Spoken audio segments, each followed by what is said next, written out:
I'm Eric Kain. I'm Paul Tassi. We're the two-player podcast. We're juggling podcasts these days. We are doing a podcast for Forbes. We are doing this podcast, which is both video games and TV. I'm doing some of my own podcasts. Have you started a YouTube channel yet, Paul? No, I need to. I know. I don't know if you need to. It's a lot of work. I need to diversify. So yeah, I probably should.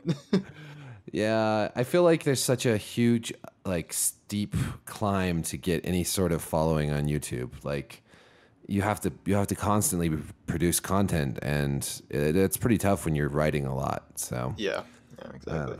Mine hasn't gone anywhere. I guess I feel like I'm also kind of like leaving that sort of youthful stage behind. Like, a lot of the really popular YouTubers are sort of young, bright-eyed, bushy-tailed young folk, and I don't know. There's a couple 30 something year olds in there, but they were Yeah. those are the ones that were around since like the beginning. So Yeah, totally. Anyways, we're not here to talk about YouTube today. We're here to talk about Fear the Walking Dead. So that just wrapped up. I missed a few episodes. I had to catch up because I was traveling, but I caught up this past week before the finale. And before we get to the finale, I just want to talk about that episode where they're in the bunker and everyone suffocates basically and turns into zombies. That episode was so amazing. Good. So good. Some plot holes, but generally so good. Yeah, like I can forgive plot holes if the rest is really good. And my God, that was a good episode. I could not believe it. That was like one of the best like pieces of zombie fiction I've like seen or read or played in years. Oh yeah, just that episode. Alicia Debnam Carey was really good in it also. Yeah, the show is going to be lost if they ever lose her, but I don't think they will. But she's, as far as I'm concerned, she's the best part of that show at this point. Like her acting in that episode was phenomenal. The writing was really good. The whole situation was, very tense. I was on the edge of my seat like throughout that whole episode. It's better than anything on The Walking Dead in a really long time, and I think the best episode of Fear the Walking Dead so far. Oh, for sure. Yeah, I mean, I'd say there were probably 3 or 4 total episodes this season that are probably the top 3 or 4 episodes of Fear the Walking Dead total. Oh yeah, which makes me a little sad because the showrunners are just piecing out and they're leaving. I know. What's up with that? Like, they're doing well. I don't know. I guess they were at a contract and they're like, well, now we're doing other things. And what's interesting is that I've been doing some reading after the finale, is that they set up the finale that way with the dam blowing up and you not knowing where anyone was, is kind of like a hand me off to the new showrunners, where they can do whatever they want. Like if they want to kill some of the people, they can. If they want to keep them all and keep them together, they can. If they want to separate them, like it was kind of like a blank slate offering. Except for one showrunners thing. Yes. Madison. Friggin' Madison. Oh, okay. So I know you hate Madison, but I also read something interesting from the original showrunners of what their kind of original intent was for Fear the Walking Dead. And I thought this was fascinating. I might even write about this, but they were trying to create essentially an origin story for a new Governor or Negan type character. And they didn't say it outright, but I'm pretty sure that specifically was focused on Madison. Like how someone kind of just doing anything to survive and like doing anything for their family to survive and like making all these compromises and these like horrible decisions that screw everyone over, like how they kind of go from being like a normal person to this kind of like crazy warlord you don't want to cross. And like that really because we've been joking this whole time about like, haha, like the Clarks are like the bad guys because like everywhere they go they just destroy everything and screw everyone over. But like that was kind of the point, I guess, which is sort of brilliant, I think, in a way. Well, yeah, it's so a couple things about that. For one, I think that's sort of where we were seeing Rick going for a while in The Walking Dead. Like it really seemed like he could become the new villain, Yeah. He's made so many horrible decisions and when he was in Alexandria in the beginning making just awful selfish decisions, and then when they take on the saviors and they go murder them in their sleep, like to me at the time it was like, okay, clearly Rick is becoming the villain. But then they introduced Negan and all bets were off. I don't think, yeah, I don't know if The Walking Dead has that kind of end game in mind. Right. No, I don't think they Whereas, do, but it sure felt that way for a while, you know? yeah, and that was kind of the logical. That was like Rick becoming Shane, which I thought was a good kind of. I thought that was a good path for him, but now they've kind of brought that back. Like, oh no, Negan's a super bad guy until Negan is not the super bad guy anymore, which will eventually happen Yeah. to some degree. Not a But moment too soon. I yeah, I don't know. We can talk about that later. But yeah, it's In terms of Madison, though, I think that would be amazing if they actually went through with that. And I think that's a great idea, and I love it. And I hope that. I mean, I think we saw some of that with her killing Troy, and then Nick saying to her, "When does it stop? Like, when do you have to make that decision about me? Like." And sort of confronting her about her sort of, I'll do anything, I'll do whatever it takes. I liked that he confronted her there. I didn't like that she killed Troy because I thought he was a pretty interesting character. I was so confused. I was like, wait, is Troy really dead? Because I thought she just punched him. Then I saw the hammer, and Yeah. I'm like, oh god. And then I expected him to like not be there later when they cut back to that area, and I'm like, oh, Troy's lurking around, but nope, he seems pretty dead, Oh yeah, he's dead. which is a bummer because yeah, as you said, I really like him, but He was a great character, a yeah, really interesting partner for Nick. They were a yin and yang of crazy, and I really dug that. And it was very surprising to see him finally finally go.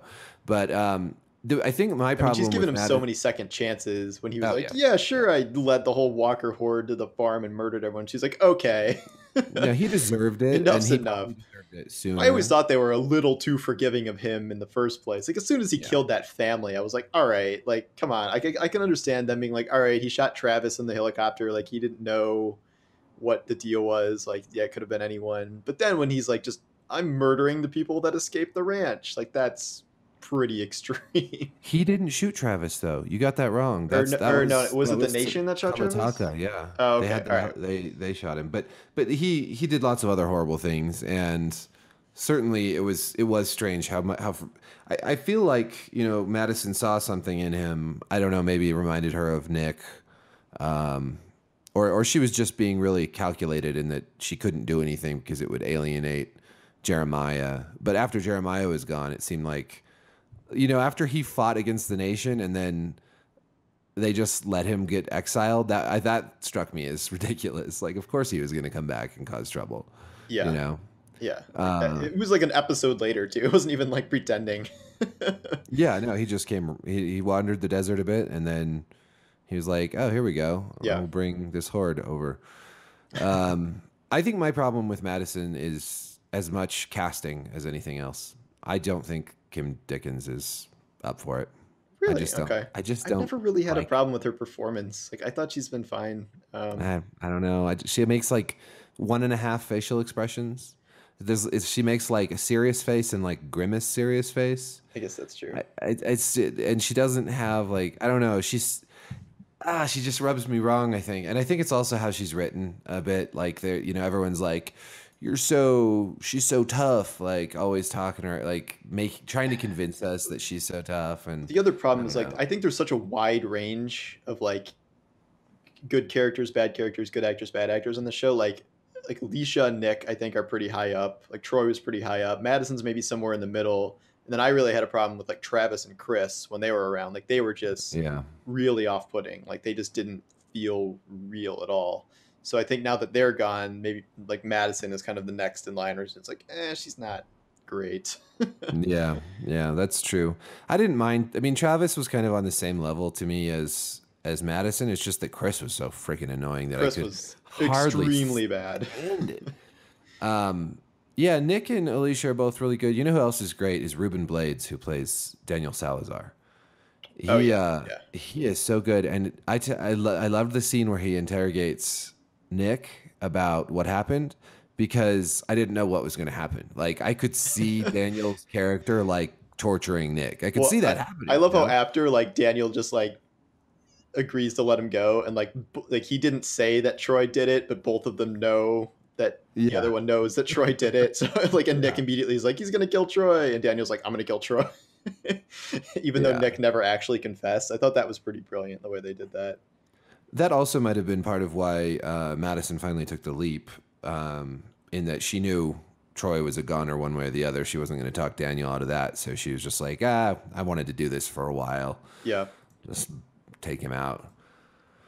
Yeah, in terms of like the finale overall, I thought it was pretty strong. I don't think it was the strongest, obviously not the strongest episode of the season, and I think it's a little weird in some ways how the big conflict between Madison and the ranchers and the nation kind of that felt like a bigger and more important conflict than what ended up happening at the dam.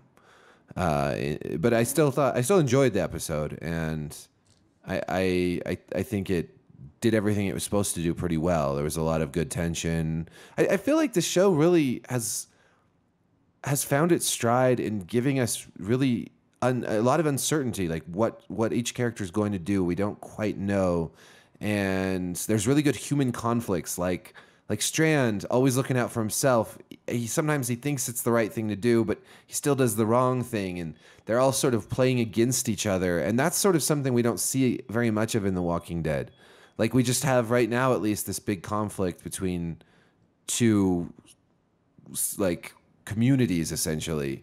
There's not like really good like it's just so straightforward, yeah, in The Walking Dead, where it's like, oh, here's the evil army and here's the good army, and like no one, I mean, no one's like switching sides anymore. Like, oh, maybe Father Gabriel will betray people, but like there's no real, there aren't really any moral choices per se in The Walking Dead very much anymore. Now it's just kind of good versus evil, and then it'll be good versus a new evil, and like there's no kind of shades of gray, whereas the central cast of Fear the Walking Dead is like all kinds of shades of gray all the time. In terms of like, what they're willing to do to survive and who they'll screw over, and like Daniel or Strand just like shooting Daniel in the face, like that would never happen on The Walking Dead. Like no, like Daryl wouldn't just like shoot Rick in the face or something, like for some struggle. Like the fact that the characters had the capability to do stuff like that's just so surprising and like insane is exciting, and that you can just never guess really what's gonna, like, would Madison kill Nick? I don't know, maybe. Like, yeah, right, you don't know. It's a lot less straightforward, and like I think that's how zombie fiction or post-apocalyptic fiction should be, where there's less clearly defined sides. And The Walking Dead was like that for a while, but ever since it's settled into this like good community, bad community phase, like I think it's kind of lost a step. And like it kind of gets out of that for a little bit later, but then we have a new bad group that is like super evil, so it's going to get lost in that again for another 2 years probably. Great. Yeah, I like also that there's so many surprises in Fear the Walking Dead, like Ophelia dying before they got back to Daniel. That was brutal, and also you didn't know what was going to happen. Like you didn't know if she would survive to say a few last words to him, or if she would die. You didn't know what Daniel was going to do because he's so unpredictable. Because he's so, I mean, he's a good guy, but he's also a bad guy. Like he's also a badass. I've said this before, but if Daniel was with Rick, Negan would be dead. Negan would be dead so long ago because he just would have shot him in the face. Yeah, that's the other thing about the Walking Dead versus Fear the Walking Dead. Whereas like the kind of like assaults and like when there are gunfights or like attacks, like they feel a lot more kind of logical, and Daniel's ripping these guys up, but it makes sense given his character and like given the situation. Whereas The Walking Dead, where you have like Rosita and Sasha going to snipe Negan and then failing, and then like running into the building with a sniper rifle. Like that makes like no earthly amount of sense given everything about that situation. And like, it's just so that Sasha could get put in that box. It's exactly. It's like this stupid thing has to happen so we can get to this plot point. And I also feel like I've been saying this forever, but it is nice like not to know what happens in Fear the Walking Dead. And like, yes, The Walking Dead strays from the comics, and like you can avoid reading the comics, but like, as someone who has read the comics, it's really refreshing to just genuinely have no idea what's going to happen in Fear the Walking Dead. And whereas The Walking Dead, like at least the next 3-4 years are mapped out, and like I don't really like the next 80 issues of the comics. Like I think it peaks with the Negan War, which is bad because that hasn't been a great part of the show. No, it hasn't. So I'm really not super enthused about both the Negan War and the war to come, which is going to be another group. I'm just not looking forward to that. Whereas I am really looking forward to seeing where Fear the Walking Dead goes, and like if what's going to happen and where they're going to go next, and if they'll ever meet up with the core group of the Walking Dead, like stuff like that. Like that is a more interesting I agree. question to me. And that's, I'm pleasantly surprised this season because by the end of season 2, I was just as down on Fear the Walking Dead as I've been on The Walking Dead. I thought it was almost past redeeming, and then they came back with something so much better. And here's the thing. People always yell at us for saying mean things about The Walking Dead. I mean, I don't know about you, but I am constantly told to stop watching the show. Probably you more than me because you do the reviews, but yes. Right. And people just get so mad and they say, that I hate it and that I'm unfair and that I don't read the comics, so I don't know what I'm talking about, all sorts of things. But here's the thing. When Fear the Walking Dead wrapped up its second season, I said they should call it off. They should just start with new characters. They should give it up, and they didn't. What they did do is the showrunners, the writers for Fear the Walking Dead, obviously did some soul searching and came back with a season that was so much better in every single way. Whereas The Walking Dead, I swear to God that they are just so arrogant. They're so confident in what they're doing that they just cannot fix what's broken about that show, and it's really kind of a shame. Because I would be more than happy to say, oh my God, The Walking Dead is so good again. Like, it's exciting again. I like the characters again. But, I don't have very high hopes for season 8 at all. Yeah,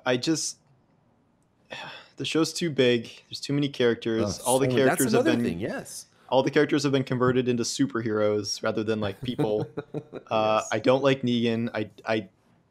I get Jeffrey Dean Morgan is trying to do an impression of Negan in the comics, but it does not work the same way on screen, and he just doesn't seem like a real human. Like, I thought the Fear the Walking Dead did a better job of introducing Proctor John in 2 hours than The Walking Dead has done in like what, 20 episodes? I don't even know, with Negan. Oh yeah. I was going to ask you about that. What you think of Proctor John? I think that's a really interesting kind of concept for a bad guy, where it's like a biker gang who seizes control, and like the way you're introduced to him is where he's really vulnerable, and he has to survive the surgery, but he's like still really menacing because he's threatening to execute everyone. And then he's just so calm, but he's like willing to just murder everybody on the spot if like the situation calls for it. And like the scene that led to them all on the dam was really good, and that like all of that was great. And it didn't need to be like some kind of like the Negan bat scene. Like, we didn't need him to just come and murder Alicia to be like, oh, we got to be afraid of this guy. But like, he was still scary, even though no one really important died for the most part in the episode. And I thought that was a really kind of great introduction. Like, I don't know if he's going to be like the most amazing villain, but that was a good way to introduce a villain in a way that I have not really seen before. Yeah, I'm less enthusiastic about another big group of like tough guys, kind of, another big gang of thugs. Like, I feel like that's getting a little played out just because, you've got the Saviors, and before that there was some other big group of guys. There's been so many of those, like the thugs in Mexico. But I do agree, like both Proctor John and even more so maybe Jeremiah Otto have been very interesting bad guys, because Otto was introduced not even necessarily as a bad guy at all, but he had these little flickers of like awfulness, and he just got more and more awful as we got to know him better. Well, that's another reason I feel like this season was so good, was because the kind of hero villain setup was so good, where both the ranch and the nation were both set up to be kind of good guys, bad guys at one point, and they're not really either. They're a mix. Like, there were good and bad people within both groups, and there were good and bad decisions made by the Clarks too. Like, nobody really was fully innocent in any way in that situation. And now, yeah, maybe we're getting into a situation where there's another big bad group, and that's not as good. But I think you're right. I think that's why this season worked so well, was because everything was like super shades of gray, and when we just almost have never seen that in The Walking Dead. It's always pretty clear cut. I'd say the last time we saw that in The Walking Dead was the governor, where he had like a somewhat kind of sympathetic backstory, but his people, definitely, like they integrated with some of his people, and like that's where Tara came from. But since then, it's kind of, I don't know. I guess we're having like Dwight betray Negan now, but like I freaking hate Dwight, so that's Yeah. not reassuring. You know, there was one character in season 3 of Fear the Walking Dead that was entirely good, and I would say that was Jake. And right before he And he goes off and died. dies, yeah, the Alicia says to him, "You're the last good man I know," or something like that. And it's no Great line surprise he didn't because survive the season. But yeah, I think famous they were last trying to make words. a point with that. Because every other character pretty much has, even, I mean, Alicia is a pretty good character, I would say. She's a genuinely good character, but maybe not wholly, I mean, I think she's willing to bend, whereas I think Jake was largely always trying to do the right thing no matter what, no matter even if it put him in horrible danger. Yeah. So that, I don't know. It's great to watch a season. I think people always say, "Oh, you critics love to hate on things," but I really enjoyed liking Fear the Walking Dead. Finally, I really enjoyed that, and I haven't watched the new CW shows yet. I know that there was premieres for like The Flash and stuff. I'm really scared, honestly, too, because I'm gonna write something about that soon. Where like I added up all the total time of the CW shows, and it's now just the Arrowverse is more hours than all of the MCU put together, like all the movies, all the MCU shows. And it's like it's just getting like, even if I've liked these shows, like it's just getting a little exhausting to keep up with 4 shows a week for 22 episodes a year. It's a lot, man. And I feel like these shows would really benefit from like 10, 12 episode seasons that are just a lot tighter. Well, yeah, because there's so many of them now. I can't do it. I can't keep up with them. Last season, I watched Flash and Arrow, but I did not watch the other two. I didn't watch Supergirl because I never watched Supergirl except for the first episode, and I didn't watch Legends of Tomorrow because I didn't even finish the first season of that show. I just can't do it. And there's also the 100, which is better than all of them. So, and I'm still not caught up on that. You didn't watch. I definitely watched last season, the 100. I'd No, say I'd still- prioritize that because it's standalone, and you don't have to be Yeah. watching 5 other shows to feed into it. Yeah, that's But yeah, nice. I don't know. I just feel so committed to have watched like 8 seasons of these 4 shows. It's just like abandoning them is like, oh, like I But, don't I know. mean, I may just have to realistically, someday, though, but The Flash has gone downhill ever since season 1. Season 1 was terrific. The last couple seasons have been derivative. And then the Arrow is similar too. I would say, like, after season 2, it's just been going downhill. It was better last season, but was it better enough? I don't know. I couldn't really get into it that much. Like, it's not very memorable. And these shows have the same problem as The Walking Dead in that they've got these giant casts. And that's something Fear the Walking Dead has done so well, which is keep the cast contained. And even something like The 100, which has a pretty big cast, manages to keep the core cast fairly slimmed down.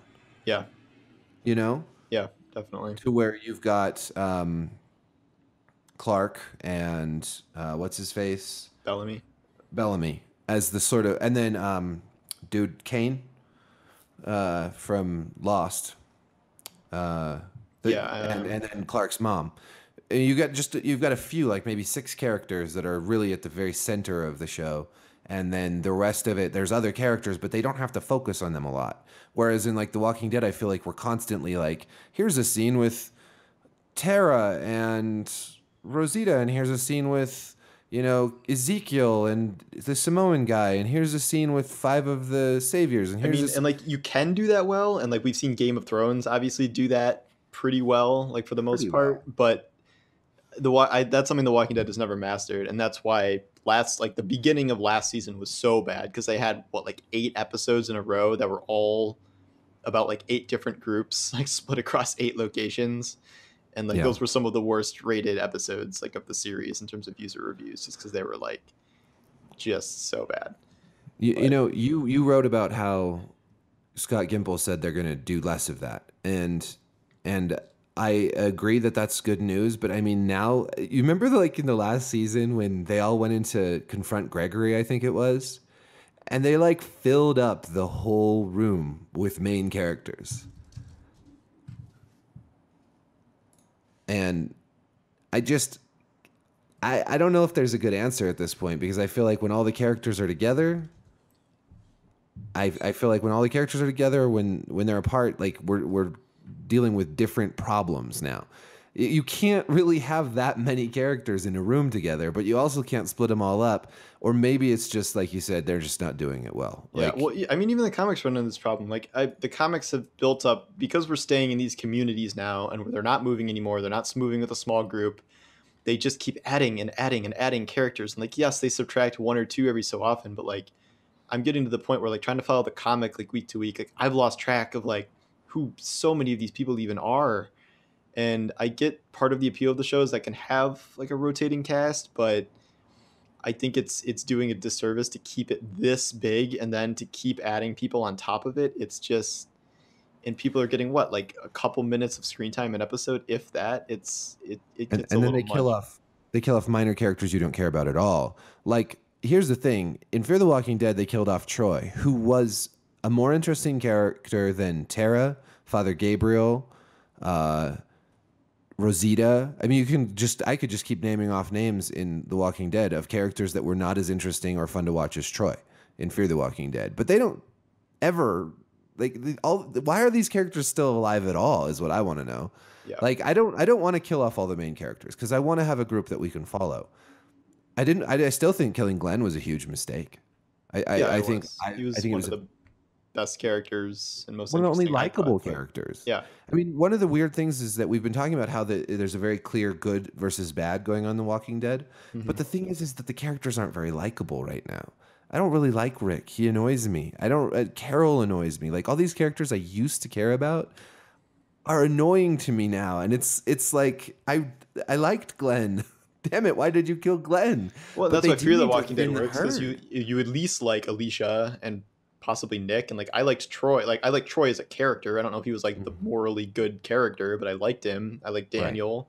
Right. I like Strand to a certain extent. I personally like Madison most of the time. Like, but I really cannot say that about more than one or two people in The Walking Dead. And like, I just don't like The Walking Dead fandom has reached this like bizarre point where it's just they can do almost like nothing and people will still just be like, when is the last time Daryl, like fan favorite Daryl, like everybody loves badass Daryl, like when is the last time he's done anything genuinely interesting?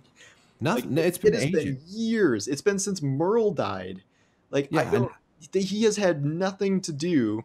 And like we'll put him in prison in Negan's place for 2 episodes. Like, that's like the extent of his arc these days. And I like him personally is like the definition of a character that has just been able to coast, and like he should have been killed off instead of Glenn. I said that before that. I say that after that.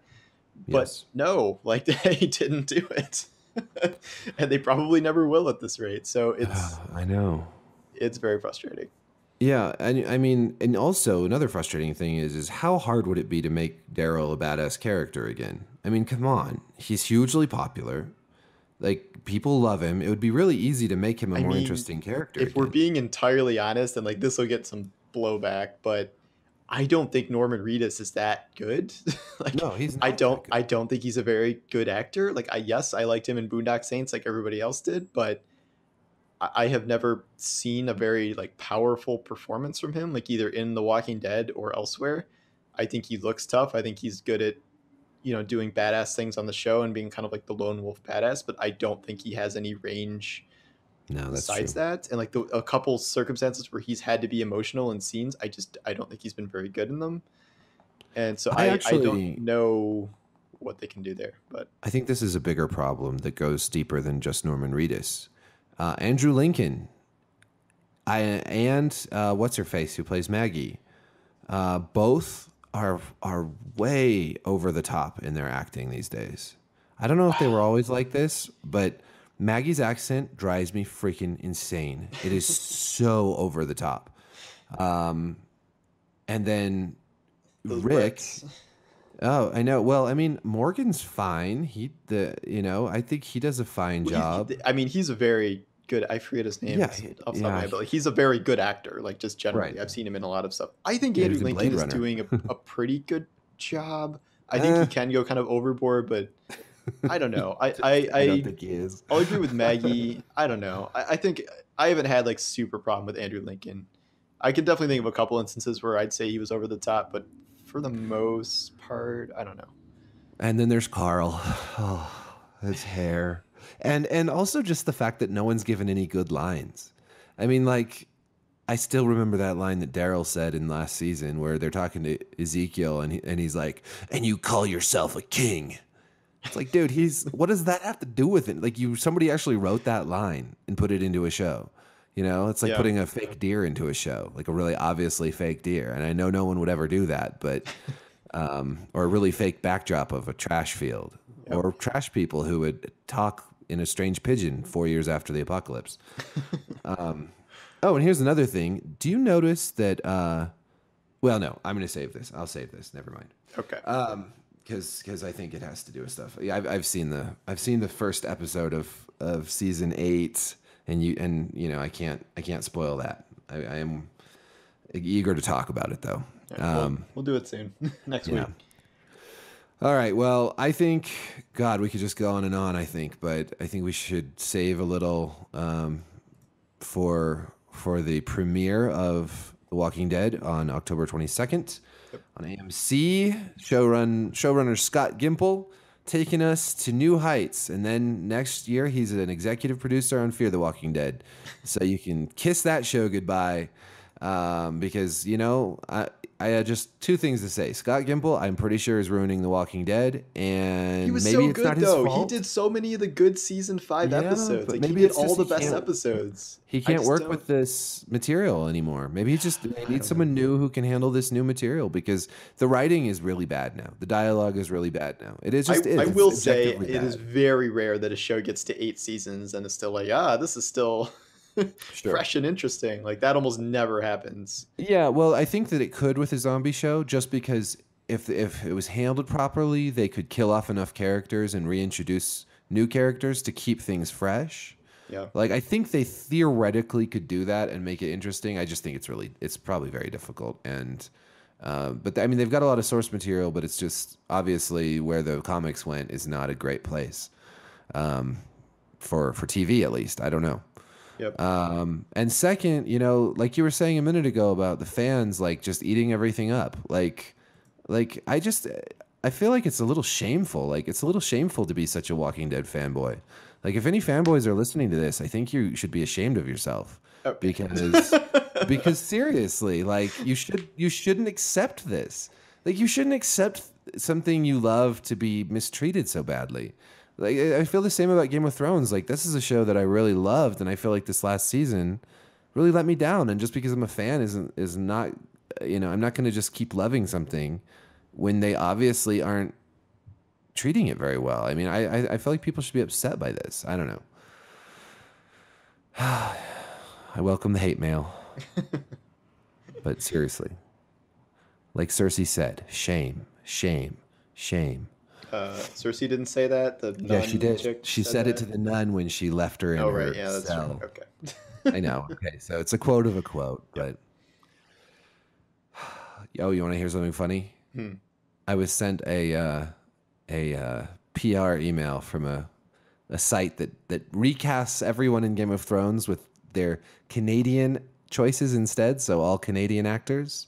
Oh my God, that's amazing. Yeah, it's really interesting. They have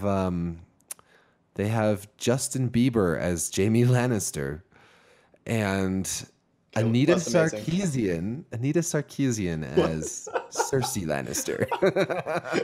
Okay, it was a good idea, but if you're not gonna like take it seriously, just Canadian people, like we have like Justin Trudeau, like Jon Snow or something. I think they're all like celebrities. I mean, I know that Justin Trudeau is basically just a celebrity, but let me see here. I don't know, open it up. We'll end on this because it's kind of funny. It is. I thought they were gonna pick like actor.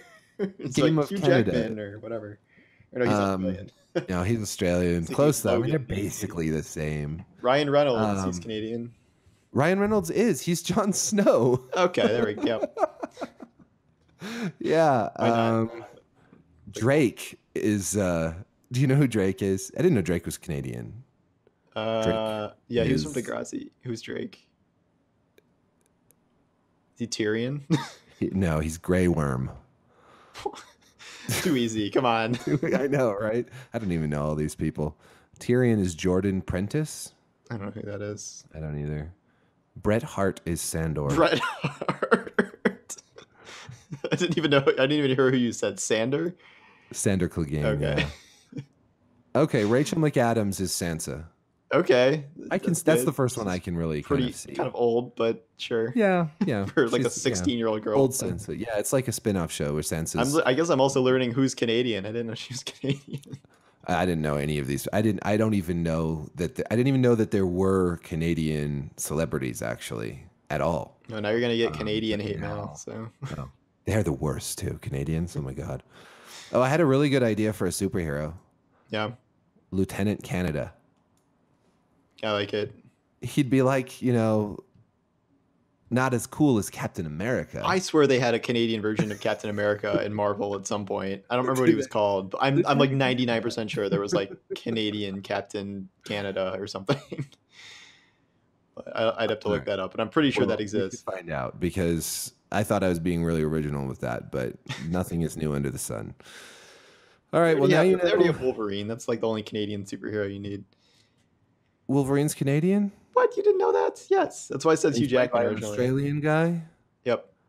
But no, Logan was originally from like Manitoba or something. Yeah, I don't know enough about this stuff. Like, I don't know all the origin stories. I just can't keep up. All right. Well, let's call it. We'll now that everyone knows who would be Game of Thrones characters if it was a Canadian production. Yeah, we'll see you guys next week. Thanks for listening.